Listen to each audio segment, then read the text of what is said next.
would have had to step forward and seize the moment when the state was weak, when it was when the players, as the army, for example, were disoriented, when the world didn't yet know how to deal with this, step forward and seize that moment to put in place something more permanent and that could actually rival the state time that Omar was talking about. Of course, we don't have a political leadership as such because we've been under regimes that precluded that for the last 60 years. But we did have a sort of self-styled opposition class, and people who put themselves forward as and who had lived in opposition actually quite honorably for years. And they were the ones who actually did step forward and who were supposed to be talking to the army and negotiating and so on behalf of the revolution, and they failed. I mean, if there is a failure to be marked, then it is that failure to seize that moment and to trust the street and to actually put themselves in alignment with the ambitions and the optimism of the street and turn that into political gain. And that small kind of coterie of people who saw themselves as opposition figures failed to do that. They failed to seize the moment, yeah. Yasmine, what would you think? Do you have a different explanation or more to add on the what went wrong theme? I mean, I agree with both Omar and Ahdaf. It's interesting hearing Ahdaf because, from my perspective or how I carried it is that, as Omar said, I think that it was so much in the moment and there was this micro view of the moment and what we were feeling and the emotions. And the aspiration, this supposedly longer term view, I feel that there was a sense that it would be reached immediately, that there'd be this leap somehow. And so I've emotionally carried the sense that we failed because of the inability to organize and we being the streets. Blaming, of course, one looks at what happened with, the army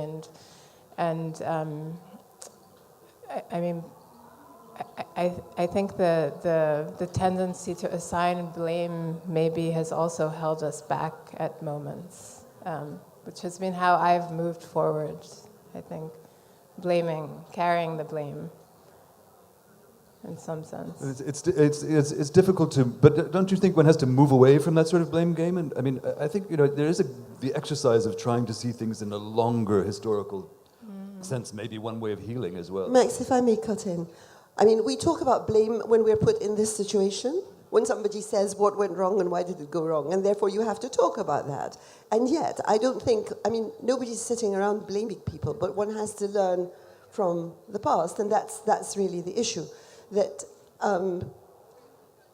I think that where we are is that one has to now understand that however many people come out onto the street, and however seriously they're motivated, and however charismatic and articulate and smart and brilliant the young people are who find themselves in a position where the street coheres around them, everybody's going to be killed unless somewhere there is an organization. There is somebody who is able and prepared to step forward and to actually take power. So, that's the lesson to be learned, really, I think. I think also, if I may add, the difference between, when I say I carried that is that, and I don't know if all of you know, but Omar and Ahdaf, their family are, if there is a family of activists in Egypt, it's you. And I'm from a family that's not political at all, and so I carry that, and that is my background. And so I watched. There was a point where there were small protests that continued, and that I would look at the photographs, and Ahdaf would be there, and her sister would be there, and I was definitely at home. My stamina ended at a point when theirs kept going, and so there's also that. The questioning of that for me in terms of energy and stamina and engagement and commitment. And to move on a little bit, I mean, during that whole phase of the so-called Arab Spring, as things spread from one country to another, there was I mean, it was an extraordinary kind of infection that covered, 10 or 15 countries in sequence, all in the space of about 6 months. And the sort of historical moment that it seemed most like, actually, was Europe in 1848, when there was this so-called Spring of Nations, where there were more than 20 revolutions all across Europe, all in the same year. And all of them failed. I mean, they were all crushed within 1 year. But about 30 years later, in about 1870, nearly all the things that people had fought for in those revolutions were actually achieved. But they were just achieved on a different time scale. I mean, do you think it might be, do you expect that some of the demands that were actually made by the revolutionaries on the streets of Cairo and other cities across the Arab world will actually be achieved on a different time scale? I mean, are you more optimistic for the longer term? Omar, I'll ask you first. Yeah, I mean, I think 1848 is definitely the best parallel now that we're at this point within our kind of history to be able to look at it. And of course, time is moving much faster now. Technologically, we're able to communicate at a speed that is much, much faster than 1848. And so you can see history is moving forward at an identifiably faster pace. On the one hand, yes, I mean, I do think probably that there is a scenario in which I think that the way to look at the Arab Spring and the events of 2011 is one battle in the kind of collapse of neoliberalism that we're seeing, and it's one of the shockwaves of post-2008, and it's also a sort of shockwave against the Iraq War and the history of colonialism, and I think it was very much pinned and presented itself as an anti-capitalist and anti-colonialist uprising that then spread internationally. I think we therefore kind of can't but see it unless we look at also the continuing indicators of this kind of crisis that we can see that the world is entering into globally, right? There is this lurch to the right, there is this crisis of capitalism, there is the seizure of international institutions of kind of neoliberal or by neoliberal doctrine. And I think that the Arab Spring was part of that. Yeah, I mean, I don't know whether that means that in 30 years, like, capitalism will have collapsed and something else will be in its place. But I think it's certainly possible, looking at it now. I mean, it does seem that there is a collapse happening all around us. And like in all other kind of points of collapse, it's a question of whether the left actually has the organization and the ideas and the street power to step into a vacuum, or what seems more the case now, that, the right is harvesting this sort of chaos and discontent and kind of using it to frame the narrative around the kind of the collapse being that the necessity is what you need as the nation and the right and security and stability and borders, rather than the collapse is because of the forces that are creating these impetuses in the first place, and what you need is the antithesis of these things. Yeah, and I suppose, I mean, they say that, revolution is made from hope, and this isn't really necessarily a moment of hope. It's more of a moment of despair, which is what doesn't make revolution. So perhaps we've moved definitely beyond a revolutionary moment. But what do you think, Ahdaf? I mean, do you think that the things that people were asking for in Cairo will come to them just in a different time frame, or in a different? I mean, how do you think that those hopes will be achieved? Well, I do agree very much with Omar in that I don't think you can see Egypt in isolation. I mean, even in practical terms, the regime we have in Egypt wouldn't last 5 minutes without the support of Saudi, the Gulf, the United States, the EU, and so on.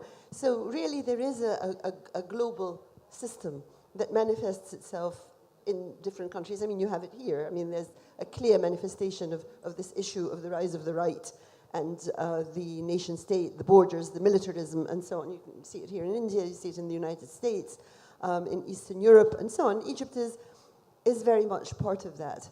So if I'm asked to look at Egypt alone and say, will we get, whatever, democracy and freedom of expression and human rights in 30 years the way we're going now? No, absolutely not. Totally not. But if we think in global terms, and if we think that actually the stakes are really, really high, because under the current system, the planet itself is not going to survive. And young people all over the world know this. And so there is a reason, there's a motivation, rather than simply, the old kind of left-wing insistence on humanist values. There's now a survival reason to actually try to dismantle the system that is strangling the whole world. Yasmine, do you want to weigh in on this? I mean, from a very different perspective, when I look at the young people in Egypt today, there's this generation that came of age, during the revolution, and I feel that they're quite different, certainly to my generation. They seem very uninhibited, they're quite outspoken, and when I look at what's happening in the States right now with the Congress, this new Congress, I feel that there are young people in Egypt who have these, strong ideas. They don't have the sort of fear that was instilled in my generation, and it's hard to imagine that they're going to be as quiet as we were. And then there are also deeper changes, social changes that were accelerated by the revolutionary moment that might not take instant sort of political expression. I mean, as you suggest, like relations between the sexes, for example. There's been a lot of more subtle social change in Egypt, wouldn't you say? I think hugely so. Yeah. The conversations sometimes I hear on the streets astound me.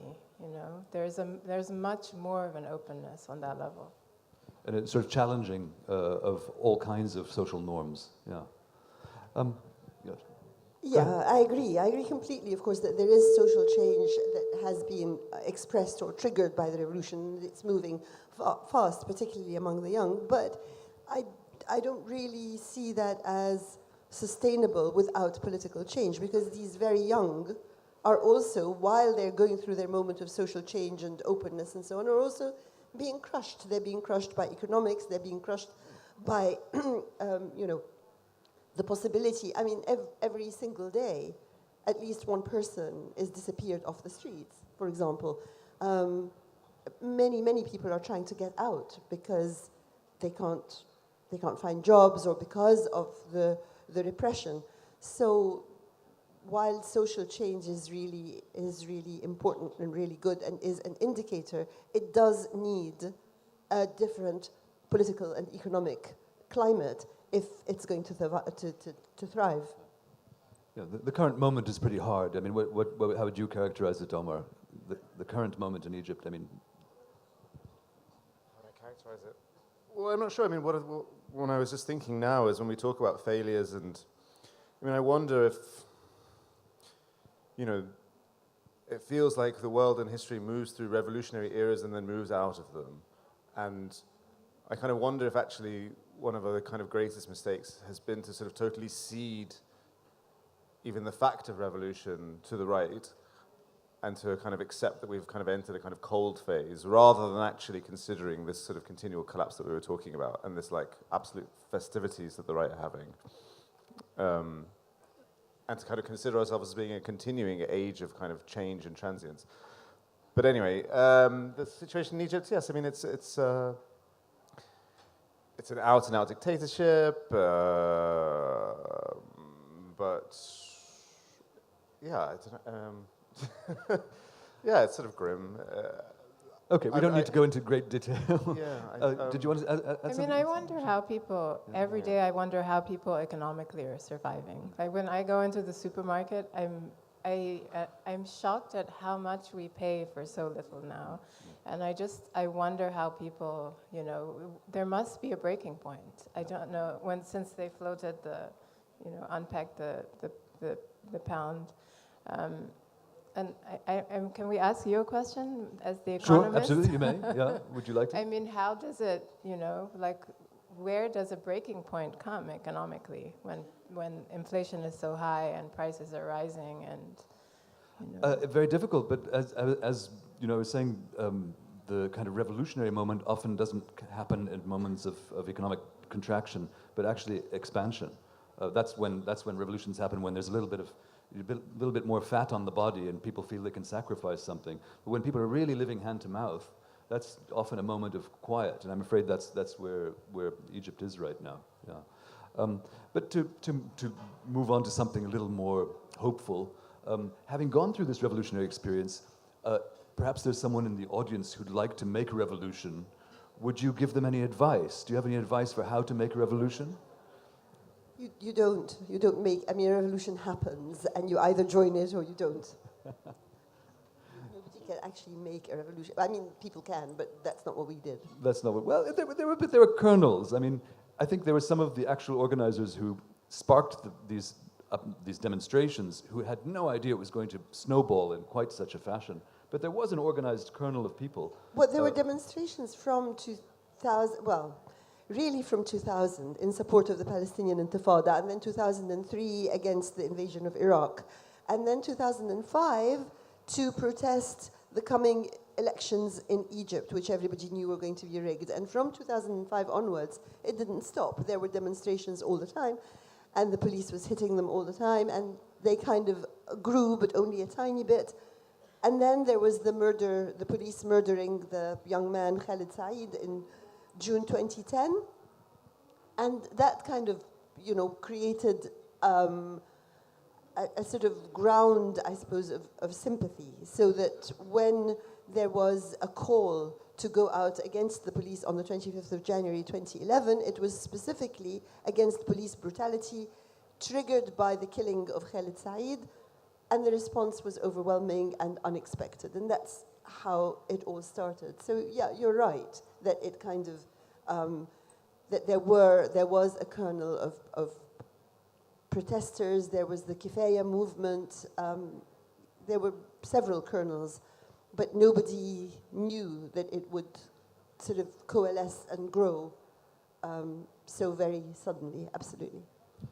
Any advice, Omar? Yeah, I think if we want to talk about revolutions and going forward and what's going to happen in the next 10 years, I think perhaps we need to forget about this concept of like going out onto the street and taking power, because in the end, I don't know, with all respect to all of us in this tent, I don't know if we're the people that can actually go and take power, right? So I think what we need to do as people on the left, as the people involved in ideas and discourses and language and so on, is have to recognize that a different kind of revolution is needed. And we are all actually really needing to wake up and to change our own politics and the way that we spend our money, the way that we consider ourselves as agents within an international network of corporatization and ecocide, the way that I feel like we're all now continuing to exist trapped within these national boundaries, where for me, I really don't think that Egypt as a national boundary is particularly relevant other than as a unit of control. It's a controllable, bordered, geographical sort of mass. But actually, the systems that are controlling us and the systems that are increasingly making the decisions that determine the fate of this planet are not cognizant of those borders at all, right? Those borders do not apply to them in any way, to the mineral companies, the weapons companies, the energy companies. And yet we continue to exist within these quite walled off and therefore, I think, increasingly useless national consciousnesses. And I don't know, I think there's a general way in which there is, I think it will almost seem insane when we look back in 50 years from now and think that for so long we didn't change the way that we spent our money and didn't change the way that we traveled or thought even. And there's some sort of fundamental response to globalization that we have to go through on the left to match it. So the next revolution will be global. Right. Yasmine, do you have anything to add on that? Any tips for revolution? Your view is so broad and mine is so tiny. Well, I think you learn also that, that everyone has a different role. Affecting change happens on these very different levels, and you can do as much as you can, I may not be the activist going out in the street and demonstrating, but the only thing I know how to do is write, and then there are other parameters within that of continuing to write and trying not to censor, self-censor, and I feel that there are these different things that we. Well, thank you.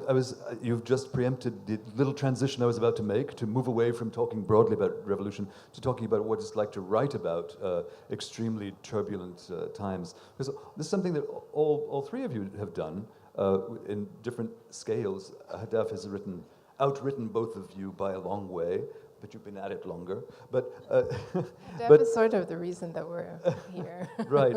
But all of you have Egypt has been a subject for all of you, and I think Egypt's history has been so turbulent. But in approaching, and you've all written fiction as well, but the sort of personal and subjective has been a very, very strong part of all of your books set in Egypt.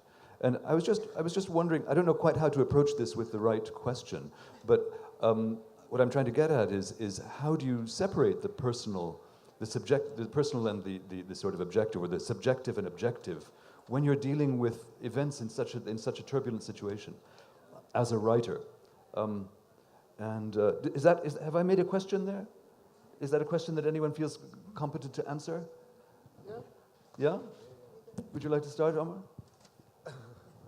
Well, I mean, I think you're asking why they were novels, right? And I think that's one of the things, like, if you're writing a novel, you don't need to remove that personal subjective, and you can kind of pour it in, and the novel can be full of your own opinions, and it can also be comfortable with those opinions being frozen in the moment in which that novel is representing it. So for me, in my novel, there are kind of 3 stages that you're going through, and in each one it's sort of trying to really push, or what the novel is trying to do is to present how that personal subjective moment felt in each of those 3 different periods.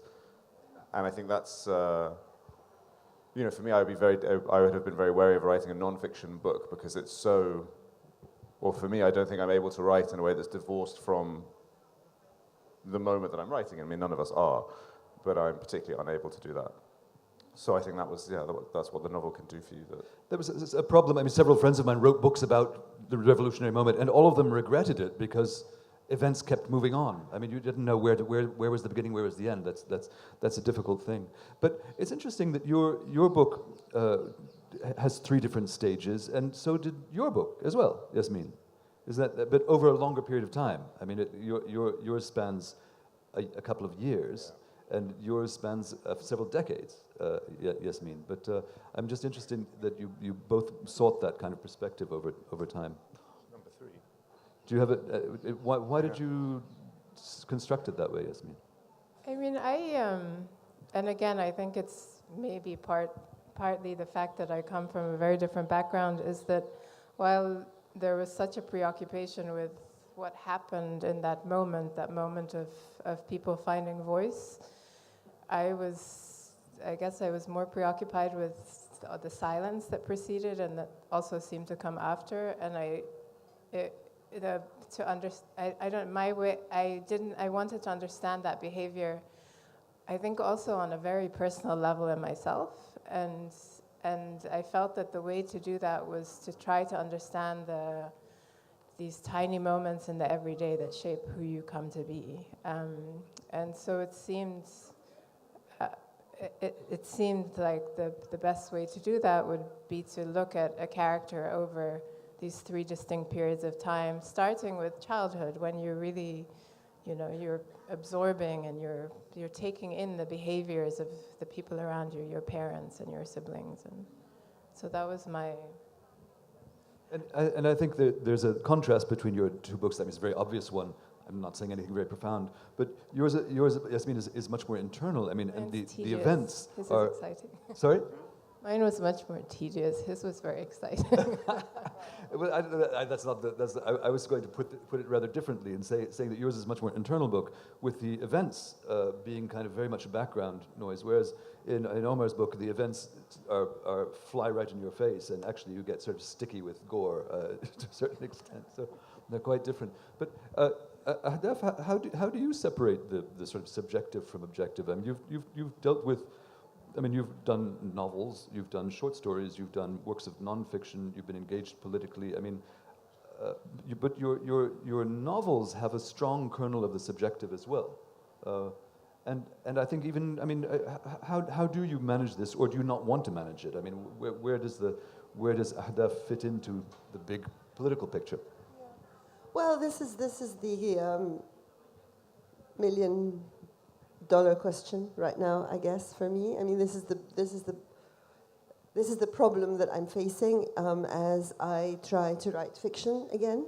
Like, how legitimate is it to work through this objective, and yet, how can I not? I mean, what other way is there to work, and so on. But the book that came out of the revolution was a memoir. That was, I mean, I sort of didn't go the fiction way then.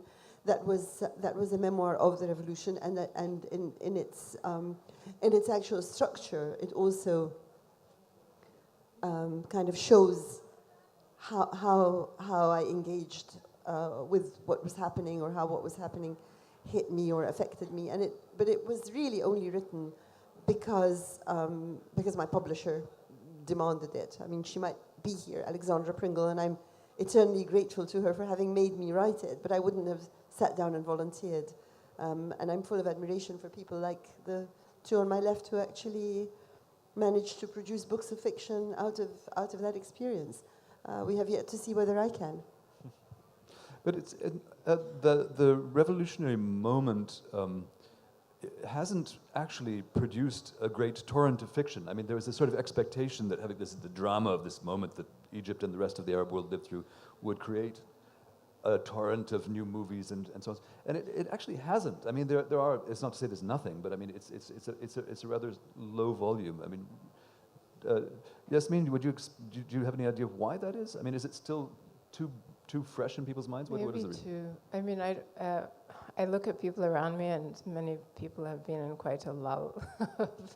I mean, there was such disappointment and depression, and I don't know. It seems early, maybe.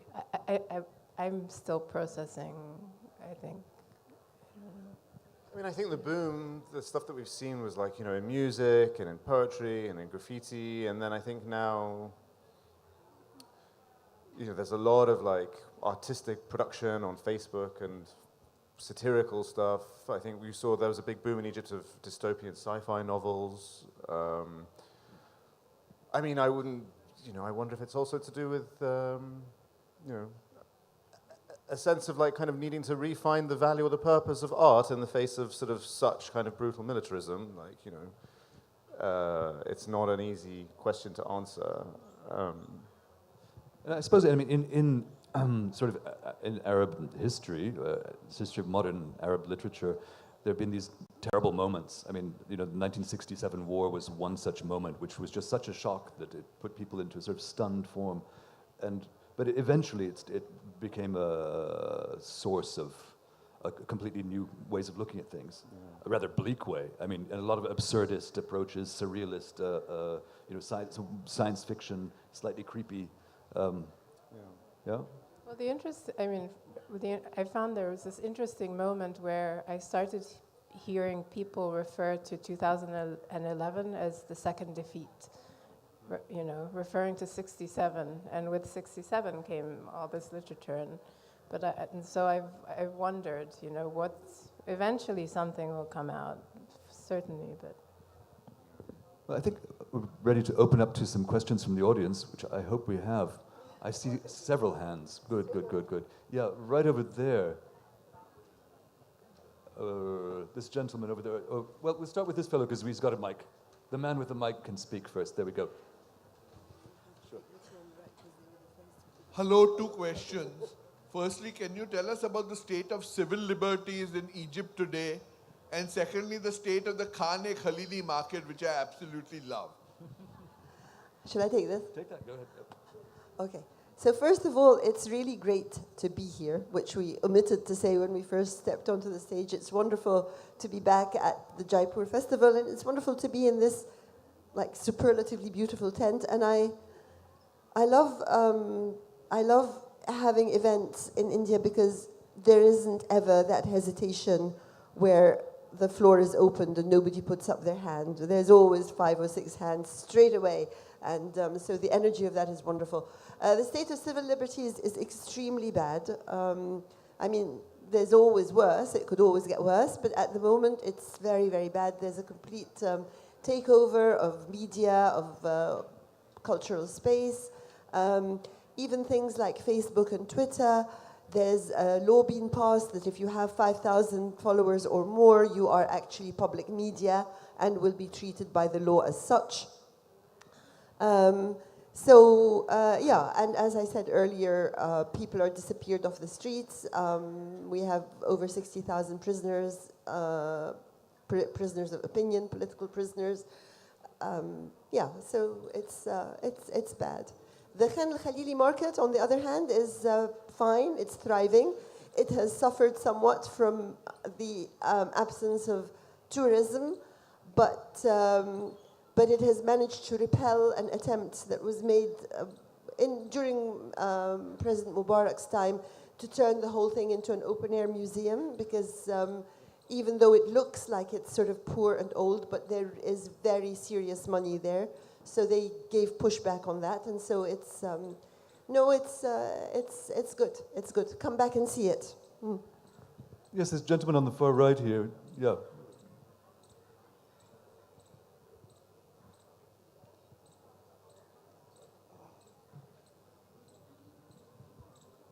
Oh, hi. I actually was wondering if I have a bit of a theory about the Arab Spring in general and the Egyptian Revolution in particular. Is it a short theory? It is. So, in essence, social media played a very important role in galvanizing people and fostering the spirit of revolution across the Middle East at this point. I wonder how much of the outcome of this revolution has been governments trying to manipulate social media to try and control their people. How much did governments across the world look at how social media had fostered revolution during the Arab Spring and thought, you know what, we can use this to reinforce our own oppressive nature on the people. So, Would anyone like to address that? Yeah, I mean, I think certainly a lot has happened in our relationship with technology since 2011. And I think 2011 was the high point of a kind of utopian promise of the internet, right? There was this point at which the idea was that if everybody knew all the injustices that were going on around the world, that was the kind of crucial first step towards ending those injustices, that just the transmission of information was the key sort of technological hurdle that we had to get over. And I think people will remember that actually the whole world was really watching Egypt in the Arab Spring, and Egypt was the most used hashtag on Twitter of the entire year globally. Egypt, the word was banned from searches in China. There was this sort of utopian promise, and I think of course, on the one hand, yes, governments, not just governments, but also brands have learned how to really get in there and manipulate it. Our relationship with Facebook has become the internet, instead of a space in which we are building the internet and creating the internet ourselves, has become a place in which we are hosted and providing free labor on Facebook for their clicks and their advertising revenue. I think it also answers a little bit of your question about the novel and where is the novel. I think it's also a lot of our self-expression has gone into Facebook rather than into other artistic forms. And I think also it's further atomized us, right? So now instead of going out, I mean, one of the key things that happened when this huge street protest that actually toppled the Mubarak government gathered its main momentum was the 28th of January. And the day before that, the government had switched off the internet for the entire country. And so the crucial thing was that people actually had to go out onto the street to find out what was going on. And so it's also atomized us into individual, domestic, monitored consumers. And politics has become part of what we're consuming. I think fundamentally, another thing that has changed is that before, the very basic idea of politics was that you and someone else had a shared worldview, and you went out to do something about it, and then you became 4 people, and then you become 6 people, and then you become a city council, and then you become...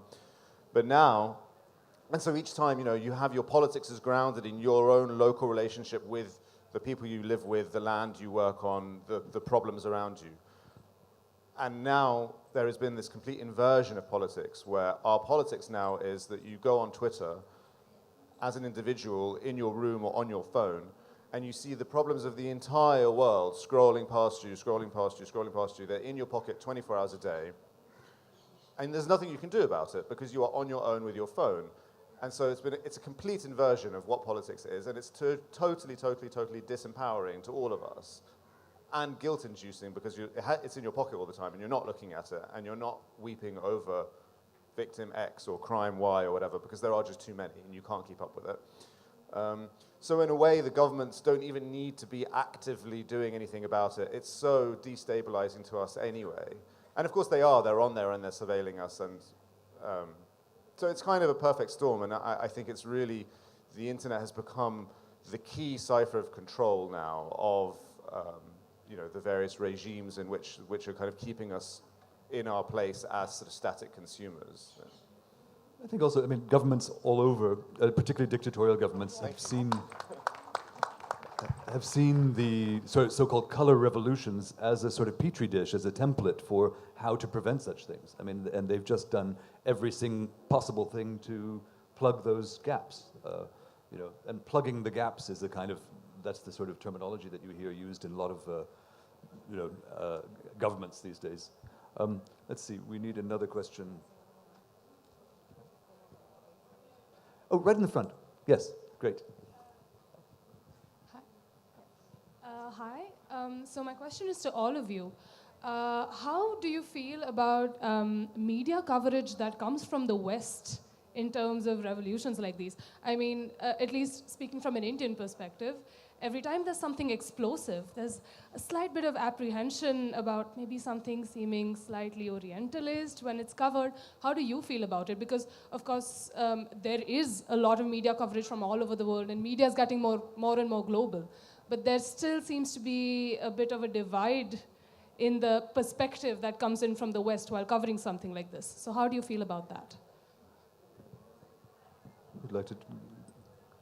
Yes. I always have a strong reaction to it, but I am very timid in my writing, and I like this gray area of nuance. And so I find that it's always so spun in some direction or another. But which has a purpose, but I'll admit that I have a bit of a knee-jerk reaction to it as someone from the place and who's lived there my whole life, and I react quite strongly. Well, they've forgotten about us for the moment anyway, so that's nice, that's good.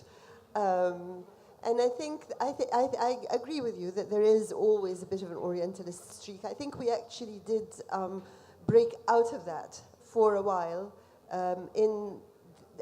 as the Egyptian revolution was happening. I think people sat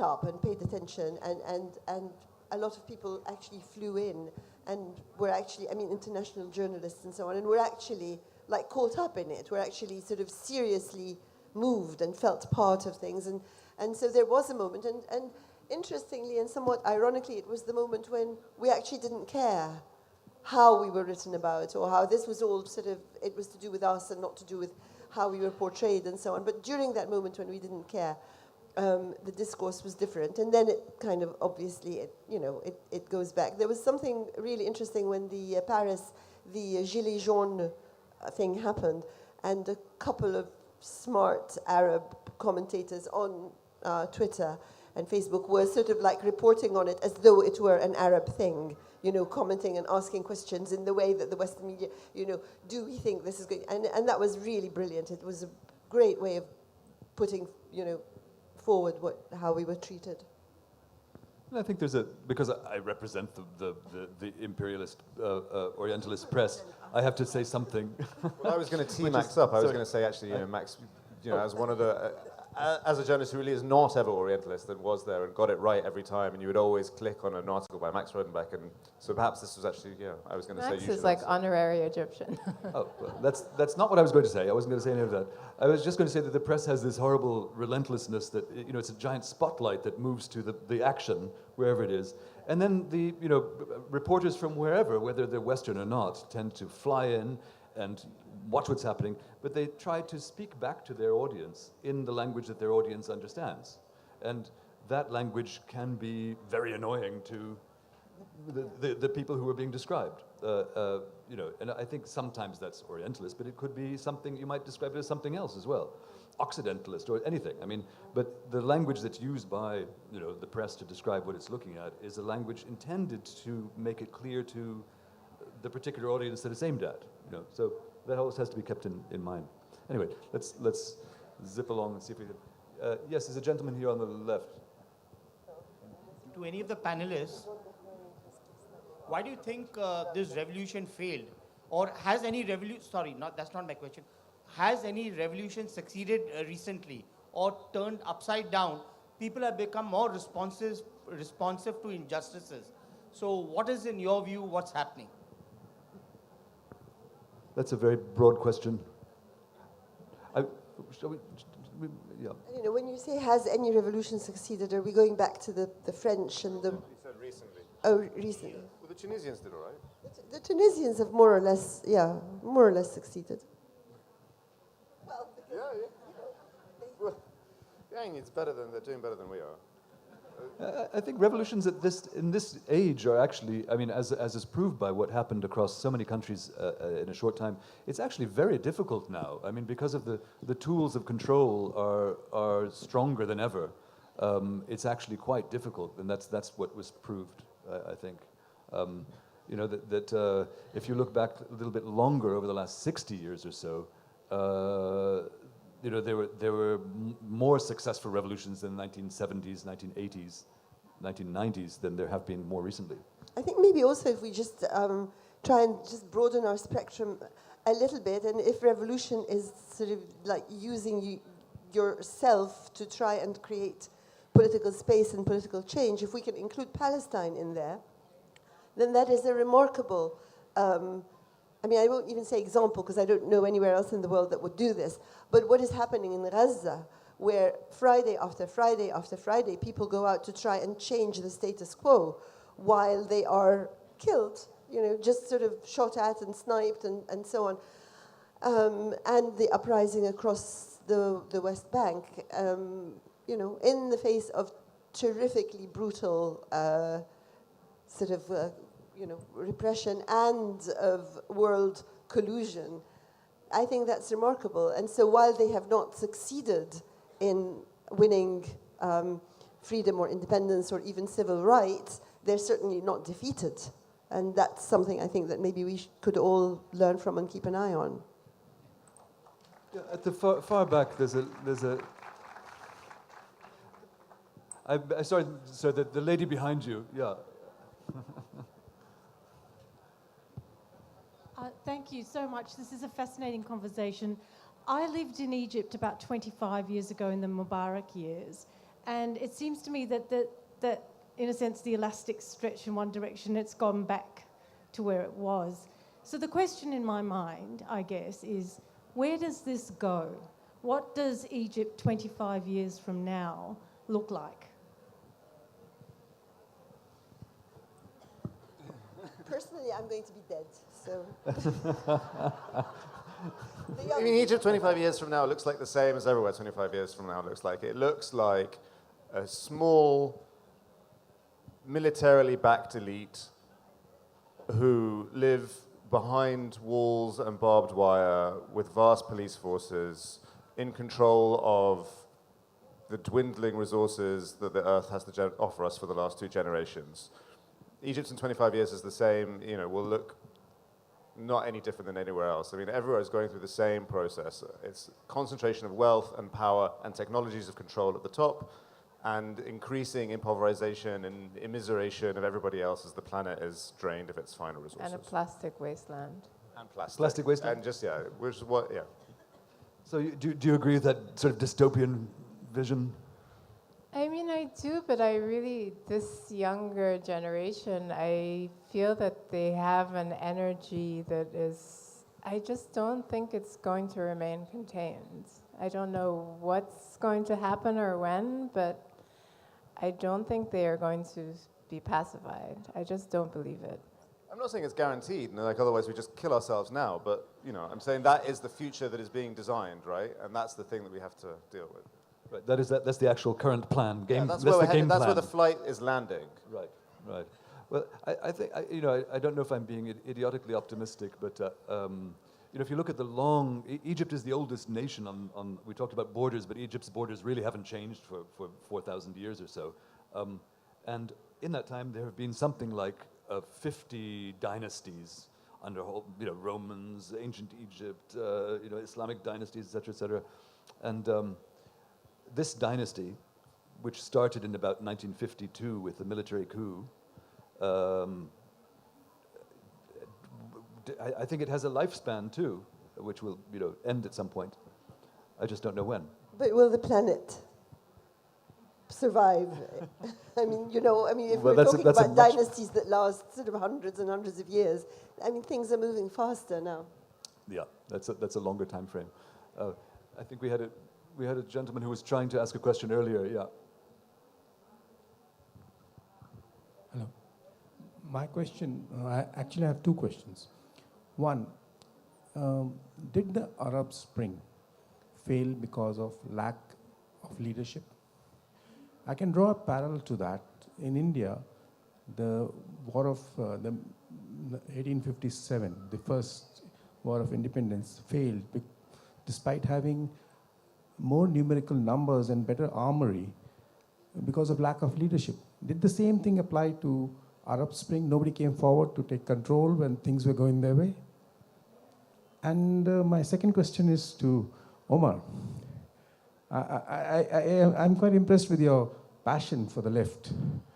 But hasn't history taught us that left leads to a totalitarian regime, one-party regime, where some men are more equal than others? There is lack of liberty. Freedom of expression is not there. We have seen some examples across the globe. They are still there today. So that's something to think about. Thank you. Thanks. Well, I mean, I can just start. Yeah, I mean, I'm not a communist. I'd be much more of a sort of anarchist. I think the left is what we need to think about in terms of an opposition to the right, fundamentally. But I'm not looking to construct a sort of strong, centralized state bureaucracy to sort of administer state socialism. I think we need to sort of destroy all of those structures. But the left is the vehicle through which we can kind of conceive of our opposition for now. And I think Ahdaf earlier addressed the question about leadership and lack of leadership. So we might just move on to another question. I mean, yes, lack of leadership was a problem. Here in the front. Sorry, Madam. Yeah, yes. There we go. Thank you, and thank you all. I have to stand up. Okay.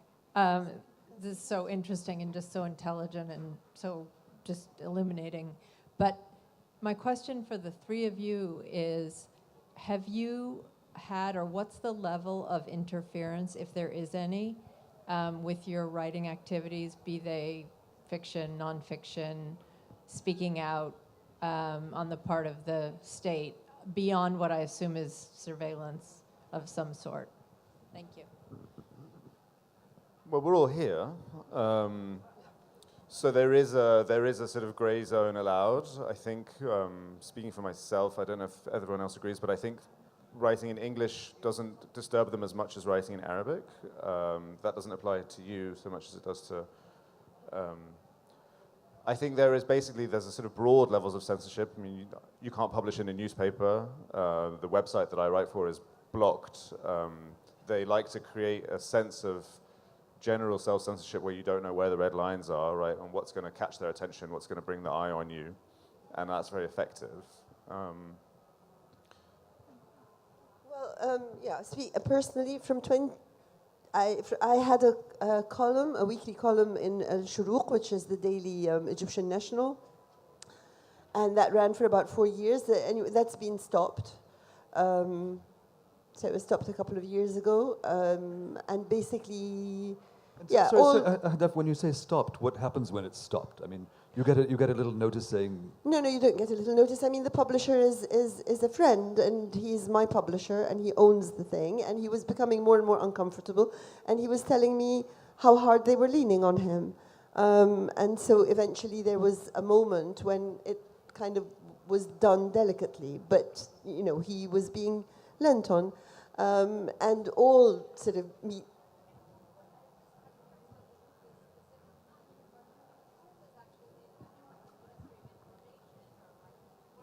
It doesn't work like that. I mean, who was leaning on him was somebody in power in the military who knew him.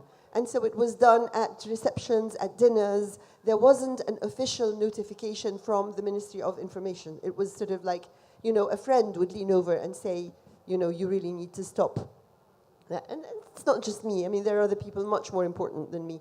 But basically, media has closed down, so that even if some young, well-intentioned person gets in touch and says, we'd like you to do this, we'd like you to talk about that, we'd like you to judge this, and I say, oh, would you really? Yeah, absolutely we would, and then they vanish. So that's a sort of total shutdown. Of course, they can't shut down the media in the West that I write for, but I no longer see the point of describing what is happening in a British or an American newspaper. So I've shut myself down on that front. So, there we are. But again, as Omar said, we're here, we're, talking, so that's fine. A lot of my friends are now prohibited from traveling. Their passports have been taken. Others have had their bank accounts frozen. So, it just depends what happens one day.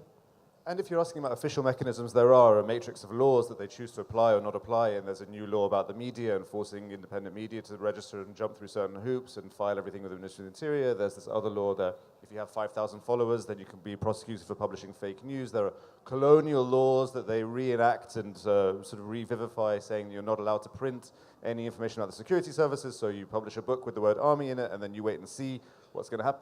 So there's a range of different... If your publisher agrees to publish it. I mean, we now have two exactly. books waiting to be published. And then this year they've arrested several publishers, so now all of the publishers that might have previously been interested in sort of publishing something that was slightly avant-garde and now, have their backs against the wall because there's 3 publishers of minor independent houses that are in jail, and so, this is... It's bleak. I think we have time for just a couple more questions. Just so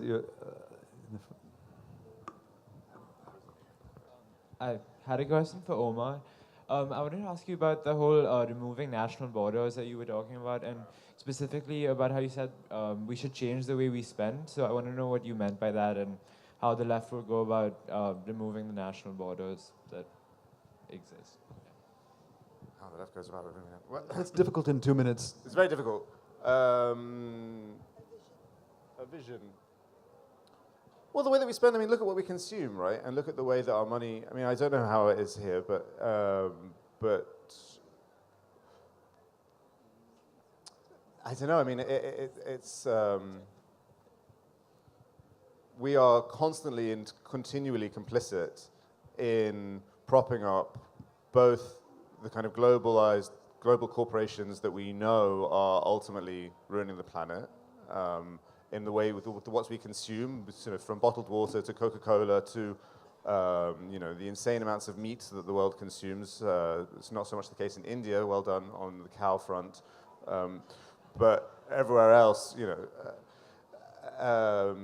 way that we travel, the way that we consume energy, when energy is the finite thing that ultimately we're going to run out of unless they kind of create the solar panel that might actually just change everything, but they seem unable to do, or the battery. So, yeah, I don't know how, we can't personally, I don't know, yeah, I've got myself stuck here. No, your ideas, or the ideas of the people that I hear you all talking about, are also to do with decentralization, for example. So I think, and certainly what was felt during the revolution was that, and what you feel when you look at what's happening elsewhere in the world, is that something is trying to be born, which involves sort of diluting this idea of national boundaries, diluting the idea of central government, and having a much more widespread democratic sort of ground level sort of decision making and running things structure, and therefore you wouldn't have the whole issue of sort of immigration, people being stopped at the borders and dying and so on.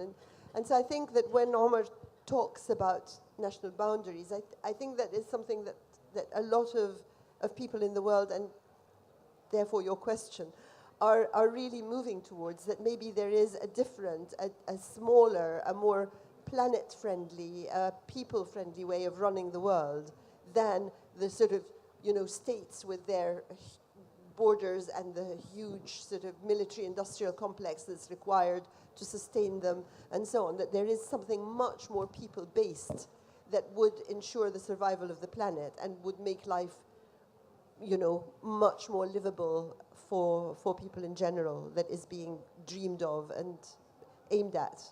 I think Omar is starting the revolution. No, I think Omar is going to lead the revolution. To answer that question, yeah, but yes. I'm afraid that we have to stop. Yeah, we are going to change the world. It's all going to happen, but it's not going to happen in this session, which is actually over. We're out of time, I'm afraid. Yes, yeah. unfortunately. So thank you very much. We are running out of time, but big round of applause for Ahdaf Soueif, Omar Robert Hamilton,